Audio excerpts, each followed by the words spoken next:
Pagpapatuloy. Mga paa mo man ay nahihirapan ng humakbang, magpatuloy ka lang.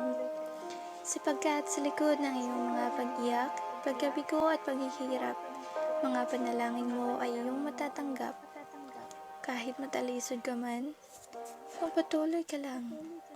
Masugatan ka man, ituloy mo pa rin ang laban. Iiyak mo ang mga hinanakit, isigaw mo sa hangin ang lahat ng bakit.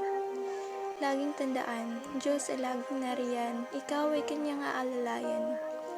Walang rason para sumuko, para sa pangarap, o huwag kang magpadala sa iyong takot. Magpatuloy ka hanggat makamit mo ang iyong pangarap. Hindi ka man maging sikat, maging masaya ka sa bagay na iyong matatanggap. Ang kabutihan ng Diyos ay hindi kailanman masusukat.